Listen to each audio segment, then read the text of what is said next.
안녕하세요. 김유라입니다. 오늘은 자기혁명 독서법이라는 책을 가져왔습니다. 짠! 이 책, 이 저자분이랑은 제가 안 지가 조금 됐어요. 저도 처음에 네이버 블로그를 이제 서평을 쓰는 용도로 시작을 했는데요. 제 옛날 글 보면은 독서 서평이 제일 많고, 1년에 1000권 읽고 싶다. 막 이런 글을 제가 써놨습니다. 그때 제가 서평을 쓰다가 우연히 알게 된 분이었어요. 이분은 무려 2009년부터 지금까지 10년 동안 정말 많은 책의 서평을 썼고요. 어떤 책을 서평을 했는지가 이 뒤에 막 나와 있어요. 와, 10년 동안 쓴 책이 제목, 몇 월에 무슨 책을 했고, 몇 년도 몇 월에 뭘 했는지가 다 써 있어요. 그래서 좀 다양한 분야의 책을 읽고 싶으신 분, 어떤 책이 좋은지 좀 궁금하신 분은 한번 읽으면 좋은 책입니다. 양이 방대해서 저도 읽으면서 나 이런 책 사야겠다. 저도 독서를 리뷰하는 사람이잖아요. 굉장히 많은 영감을 얻은 책입니다. 게다가 이분은 독서를 통해 자산도 증식시켰을 뿐만 아니라 지식도 넓혔고 명예도 얻었다라고 얘기합니다. 내가 한 것은 아주 간단하고 단순했다. 무엇보다 먼저 독서를 했다. 다음으로 리뷰를 썼다. 이분의 닉네임이 핑크팬더예요. 본명은 이재범입니다. 그래서 핑크팬더 블로그 이렇게 아마 치면 나올걸요? 제가 리뷰를 시작하고 리뷰를 꾸준히 할 수 있었던 이유는 이분이 저한테는 약간 리뷰 롤모델이었어요. 와, 이 사람은 이렇게 나보다 훨씬 많이 읽고 막 정말 길게 쓰고 서평도 책도 정말 많이 읽고 게다가 영화 리뷰도 되게 잘하세요. 그래서 저는 영화를 잘 안 보거든요. 그래서 대리만족? 이 영화가 이런 얘기구나.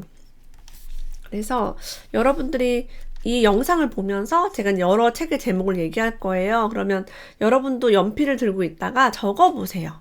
그래서 저 책은 나랑 좀 맞을 것 같은데 라고 생각하시면 됩니다. 우리가 모든 책을 다 읽을 필요는 없어요. 근데 저 같은 경우는 책의 꼬리를 무는 것, 이 저자가 추천한 책 중에 한 권, 이런 식으로. 그럼 그 다음에 그거 읽다가 그 저자가 또 좋다고 하는 거 한 권, 이렇게 하면은 연속적으로 책을 읽기가 좀 좋아지더라고요. 이분이 독서를 잘 하게 된 계기가 있습니다. 도서 대여점을 운영했대요. 옛날에 우리 어렸을 때 이런 거 있었죠. 근데 적자가 커졌대요. 점점 이제 사업이 망해간 거죠, 운영이. 그래서 돈을 알아야겠다. 돈은 어떤 건지 알아야겠다. 당시 부자 아빠, 가난한 아빠를 구입을 해가지고 돈에 대해서 알게 되었다고 합니다. IMF 위기 이후 평생 직장 개념이 사라지고 멀쩡히 다니던 회사에서 구조조정으로 몰린 수많은 사람들이 실직자가 되면서 그때부터 우리나라에 재테크라는 개념이 생겼죠. 임대소득을 벌어야겠다. 그러니까 부자 아빠처럼 돈을 만든 시스템을 만들지 않으면 안 된다라는 게 그때 생겼습니다. 처음에 어떤 책을 읽을지 몰라서 마인드랑 부동산 책 이런 거를 선택을 했대요. 돈을 좀 벌고 싶어가지고 10in10 10년에 10억 만들기랑 카페에 들어가서 추천 도서 리스트를 보고서 샀다고 합니다. 10권을요. 생전 처음 산 책 10권을 단숨에 한 달만 읽어버렸대요. 저도 사실은 초반에 책을 읽을 때 너무 간절하니까 빨리 돈을 배우고 싶으니까 되게 빨리 읽었던 것 같아요. 이 속도로 읽는다면 1년에 몇백만 원도 쓸 수 있다는 계산이 나왔다. 그죠? 책을 이제 너무 막 급하게 읽으니까 돈을 엄청 많이 쓸 수도 있어요. 그래서 생각한 방법은 도서관을 이용하는 것이었다. 이분도 도서관을 이용해서 엄청나게 많은 책을 보셨습니다. 여러분들도 초반에는 도서관 책을 이용하시는 게 좋아요. 세이노의 가르침, 제가 영상을 여러 개 쪼개서 올렸던 책이 있죠. 그 책이 많은 투자자들 사이에서 바이블로 불리고 있습니다. 세이노가 예전에 자기 카페에 글을 올렸었어요. 그때 그 글을 직접 보셨다고 해요. 어떤 글은 너무 날 것 그대로라서 올린 후에 얼마 되지 않아 삭제가 되었다고 합니다. 그래서 빨리 읽지 않으면 안 되니까 카페를 가입해서 빨리빨리 봤대요. 시간이 지난 후에 수없이 많은 사람이 그의 글을 읽었다는 것을 알게 되었다라고 고백합니다. 조 지라드라는 세일즈 관련 저자는요, 250의 법칙으로 유명하대요. 이런 거는 상식적으로 알면 좋겠죠. 저 250의 법칙 처음 들어보거든요. 이분이 돈을 벌기 위해서 그 사업 망하고서 보험 영업을 했다고 합니다. 근데 너무 내성적인 성격이기 때문에 보험 영업을 잘 하지 못했대요. 그때도 세일즈를 잘하기 위해서 책을 보고 공부했다고 합니다. 자, 250 법칙은 무엇이냐? 내가 만난 딱 한 사람한테만 잘해줘도 250명이나 되는 응원군을 만들 수 있고, 한 명에게 잘못하면 나를 미워하는 250명이 있다는 심오한 세일즈 법칙이었다. 그 책은 지금 없고, 새로 최근 책으로는 누구에게나 최고의 하루가 있다라는 책이 있는데, 전자책이나 중고서적으로만 존재한다고 합니다. 그리고 협상. 무엇과 계약을 이끌어내는 협상. 이 협상은 허브 코헨의 협상의 법칙이 가장 유명했다라고 합니다. 이 책은 제가 리뷰를 올렸어요. 김유라 협상의 법칙 하면 보실 수가 있습니다. 이 허브 코헨은요, 테러리스트 외교적인 협상에서 전문가였어요. 그러니까 어려운 협상을 하다 보니까 비즈니스 협상이 아주 쉬워졌던 거죠.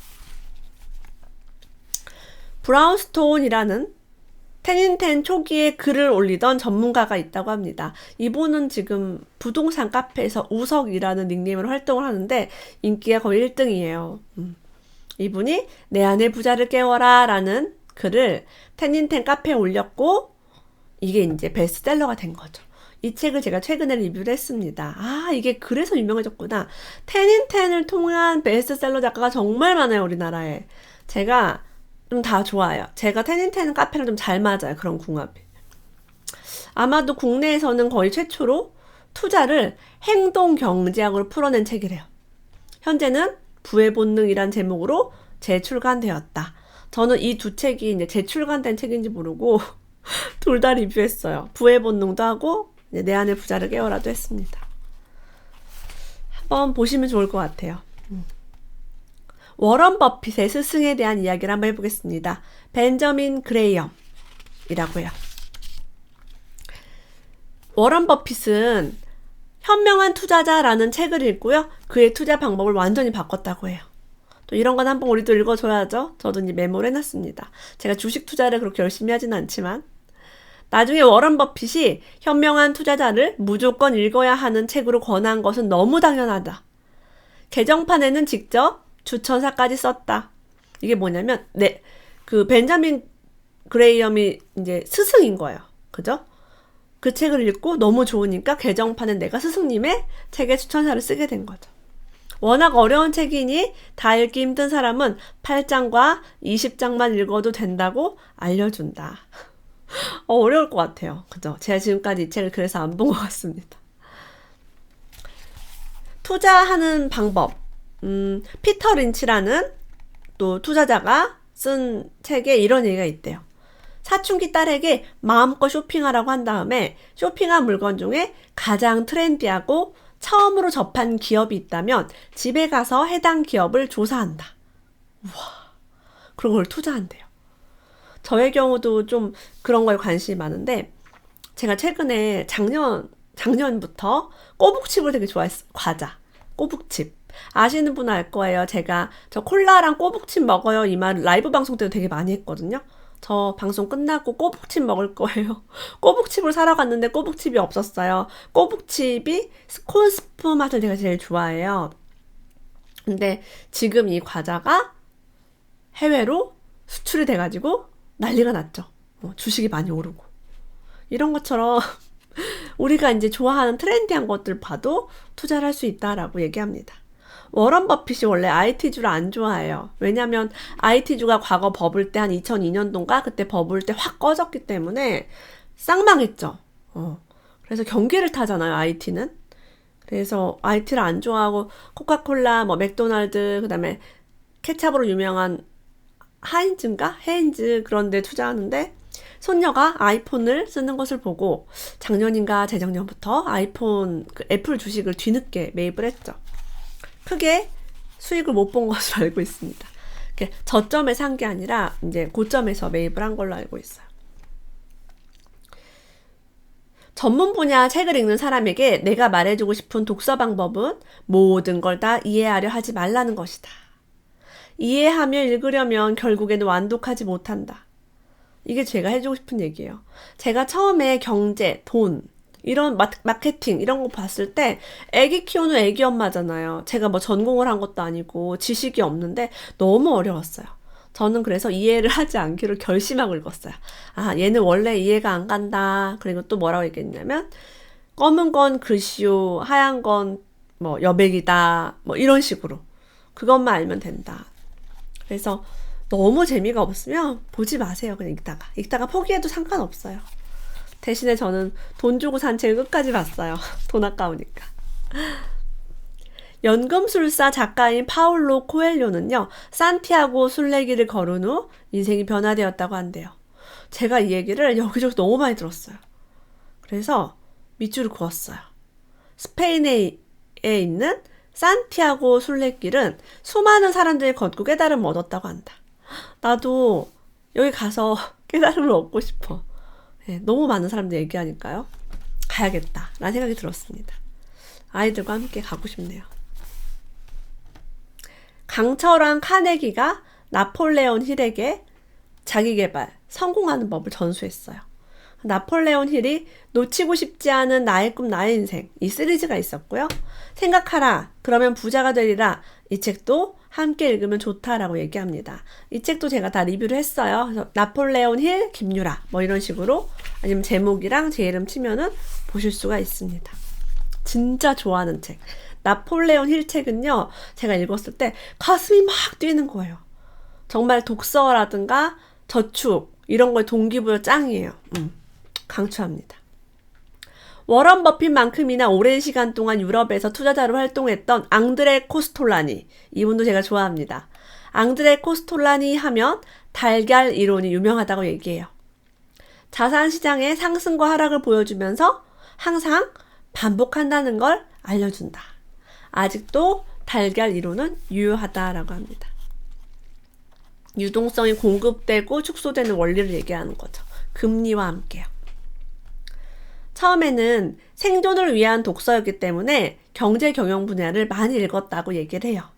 이분은 자기계발과 투자를 특히 많이 읽었다고 합니다. 그리고 한 권을 읽은 다음에요, 같은 분야 책을 연달아 읽어가는 스타일로 독서했대요. 그러니까 이런 부분들이 저랑 굉장히 많이 비슷해요. 되게 놀랐어요. 독서 성향도 비슷하고 독서를 읽기 시작한 것도 비슷하고 서평을 쓰는 마인드도 좀 비슷해요. 그래서 저랑 이분? 그냥 저는 서평, 블로그에 서평을 열심히 쓴 사람은 저 말고는 이분밖에 몰라요. 다른 분들은 아예 알지를 못합니다. 저보다 훨씬 더 연륜도 있으시고 책도 정말 많이 읽으셨고 블로그도 오래 하셨어요.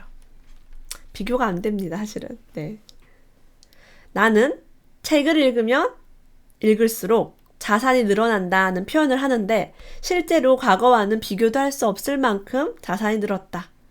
한때는 먹고 살기 위해서 카드 돌려막기를 했을 정도였다. 와, 명언이죠, 명언. 나는 책을 읽으면 읽을수록 자산이 늘어난다. 그래서 저도 열심히 읽고 저도 아이에게 책을 물려주려고 합니다. 왜? 이게 자산임을 아는 사람은 알죠. 가성비 최고. 10,000원으로 100,000원도 벌 수 있고요. 10,000원으로 1,000,000원도 벌 수 있는 게 저는 책이라고 생각을 해요. 책을 읽는 가장 큰 이유가 바로 남과 다른 생각을 하기 위해서다. 혼자 아무리 고민하고 노력해도 다른 생각을 갖기는 어렵다. 아는 것이 있어야 다른 생각도 할 수 있다. 가난한 사람의 신념을 부자로 바꿀 수 있는 법이 책이고요. 생각이 안 바뀌어요. 나 혼자 살면 그냥 내 생각대로 살아요. 그리고 내 배우자, 내 부모님, 내 가족이 하는 이야기대로 믿고 삽니다. 하지만 책을 읽으면 또 다른 세계를 볼 수 있고요. 미국 사람 이야기도 들을 수 있고 죽은 사람의 철학도 내가 받아들일 수가 있어요. 나쁜 마음을 선하게 바꿀 수도 있고요. 내가 잘못된 것인데 잘못된 줄 모르고 평생을 살다가 책을 읽고 아, 내가 이거 잘못했구나 라고 깨달음을 얻고 반성하고 좀 변화하려고 노력도 할 수 있습니다. 그래서 어제와 다른 나를 꿈꾼다면 독서를 강추합니다. 많은 사람들이 불안할 때여 남과 다른 행동을 한다고 해요. 사람들은 주택 가격이 상승하면 불안감을 느낀다. 군중에 합류하지 못하면 안 된다는 절박감마저 들면서 무리를 해서라도 주택을 구입한다. 이때야 거의 꼭지입니다. 불안해서 사람들이 집을 막 사려고 할 때가 거의 꼭지죠. 왜? 고수들은요, 남들이 공포에 질려서 집을 사지 않을 때 조용히 매입해요. 그래서 남들 다 집 있어. 집값이 엄청 올랐네. 지금 안 사면 평생 못 사겠네. 이 생각을 다 할 때 투자, 집은 절대 사면 안 돼. 집 사면 하우스 푸어 돼. 라고 한 사람이 집을 사야겠다고 돌아설 때, 이럴 때 거의 꼭지입니다. 나도 합류했다는 안도감을 갖지만 가격이 조금만 떨어지면 또다시 불안해 어쩔 줄을 몰라 해요. 그래서 이렇게 가격이 오르고 내리는 거에 나의 감정을 막 이입시키는 사람들은 투자를 하면 안 되죠. 이렇게 하면 힘들어서 못 살아요. 오르면 좋고 내리면 떨어지고, 주식도 마찬가지입니다. 워런 버핏의 허락을 얻어서 쓴 책 중에 워런 버핏 투자 방법이 설명된 책이 있다고 합니다. 앨리스 슈레더가 쓴 스노우볼이라고 해요. 스노우볼, 시간이 가면 갈수록 복리로 늘어난다라는 의미 같아요. 제 생각에. 우리 스노우볼 이론이라고 많이 얘기합니다. 제가 저축을 열심히 하면 25년 이후에 무조건 부자가 된다라고 얘기를 하는 거랑 비슷한 맥락이죠. 어린 시절에 코카콜라 병을 팔아치운 이야기도 있고요. 핀볼 사업도 했었고, 핀볼은 약간 도박 게임인가요? 핀볼이 뭘까요? 게임, 도박, 스포츠 그런 것 같아요. 도서관에 있는 모든 경제 경영책을 다 읽었다는 이야기도 있습니다. 이렇게 투자를 잘하려면 병을 팔아보는 경험도 필요하고 경제 경영책을 다 읽는 것도 필요합니다. 우리도 해야겠죠, 이렇게. 실제로 세계 최고 부자 워런 버핏은 어떻게 살고 있을까요? 아침에 출근해 보유 기업 CEO와 전화 통화를 하고요. 회사가 잘 돌아가는 체크하는 거죠. 사업 보고서를 읽고 책을 읽는데요. 책을 읽습니다, 여러분. 부자도 책을 읽어요. 쉬지 않고. TV로는 증권 방송을 음소거를 한 후에 틀어놓고 회사 일이 끝난 후에 집에 와서는 저녁 식사 후에 다시 투자 관련 잡지 등을 읽는다고 합니다. 하루 종일 투자에 집중한대요. 지난 20년간 부자 순위 3위 안에서 밀려난 적이 없다고 합니다. 그리고 워런 버핏은 되게 오래되고요. 부자 동네가 아닌 지역에 엄청 비싸지 않은 정말 저렴한 집에 살고 있기로 유명하죠. 몇십 년 동안 한 집에 살았다고 하더라고요. 사람들은 대부분 나는 왜 이렇게 운이 없을까라고 생각한대요. 우리 부모님이 부자였다면. 하지만 결코 그렇지 않다고 합니다. 무엇보다 한국에서 살고 있는 모든 사람은 기본적으로 엄청난 행운을 갖고 태어난다. 아프리카나 이슬람 국가에서 태어났다면 개인의 자유는 억압된다. 내가 의도한 바를 할 수 있는 자유 자체가 없다. 라고 해요. 저도 이 부분 너무 공감해요. 제가 이번에 발리 여행을 갔는데 차도르라고 이렇게 까만 천으로 온몸을 뒤집어 쓴 여자분들을 많이 봤어요. 이슬람 국가에서 이제 왔는지 잘 모르겠지만 날 더운데 머리부터 발끝까지 긴 치마나 긴 바지, 긴 소매를 입고 눈만 보이거나 많이 보이면 얼굴 전체가 보이는. 그래서 우리 아이들이 이제 호기심을 가지는 거예요. 엄마, 저 사람은 밥을 어떻게 먹어요? 눈만 보이는데? 그래서 밥은 이렇게 벗고 먹겠지, 들고 먹든가 이렇게 얘기는 했어요. 마음이 아팠어요. 같은 여자로서. 나는 막 노출이 있는 옷을 자연스럽게 입는데 그분들은 자기네 국가를 떠나서도 계속 옷을 그렇게 입고 다니는 거죠. 그래서 바지 입으시는 분도 청바지, 긴 거, 날 더운데 반바지 못 입으시고. 근데 아기를 보니까 딸은 그냥 자유롭게 입더라고요. 근데 그 딸을 보면서 너무 마음이 아픈 게, 저 아이도 크면 옷을 저렇게 온몸을 감아서 입어야 하나? 왜 같은 여잔데 나는 자유롭고 저들은 옷조차도 그럴까? 다른 것들은 어떨까? 얼마나 많이 억압되어 있을까? 정말 눈물이 날 정도로 너무 안타까웠어요. 어떻게 우리가 다 같이 평등하게 살 수 있을까? 그런 생각도 했죠. 우리나라는 너무 자유가 많고 배울 기회도 있고 여자라고 우리가 못 배우고 이런 것도 없죠. 사업도 할 수 있고 돈도 벌 수 있고 다 되잖아요. 우리 집에 지금 외국인 선생님이 살고 있어요. 미국은요, 돈이 없어서 종합병원, 하스피털, 우리가 배운 그 하스피털을 가지 못한대요. 너무 충격이지 않아요? 우리 영어 시간에 병원은 hospital 배우잖아요, 단어. 우리가 익히 알고 있는 그 단어가 그들에게는 갈 수 없는 곳이라는 거예요. 태어날 때 한 번 갔고요. 중간에 축구하다가 다리 부러졌을 때 한 번 가고, 한 번은 또 언제 갔다 그랬지? 그래서 미국 사람은 죽기 직전이 아니면 그런 종합병원을 가지 않는다고 합니다. 너무 비싸서 갈 수가 없대요. 그러니까 동네 작은 병원 있죠. 의원 같은데. 그런 데는 간단한 거, 그냥 감기 같은 거. 그것도 잘 안 간다고 합니다. 그런 이야기를 해줬어요. 우리나라는 좋다. 기회가 많다. 이 얘기를 하고 싶어요. 소설을 단 한 권도 읽지 않는 다독가들도 있다. 어차피 정답은 없다. 자신에게 맞는 스타일을 찾으면 된다. 제가 소설을 읽지 않는 사람입니다. 주인공 여러 명인 경우 인물 관계도가 어렵고요. 이런 독백이라든가 대화체가 누가 누구한테 왜 하는지를 잘 몰라요. 그래서 여러분들 중에 제 팬분들 중에 그런 얘기 많이 해요. 유라 작가님은 이런저런 어려운 경제서 이런 것도 보는데 자기는 이해가 안 가서 못 보겠대요. 소설책만 봐요 라고 하시는데 저는 소설책 이해가 안 돼요. 그래서 소설책의 그 흐름을 이해하시는 정도의 지적인 수준이면 굉장히 똑똑하신 거다라고 얘기를 하고 싶습니다.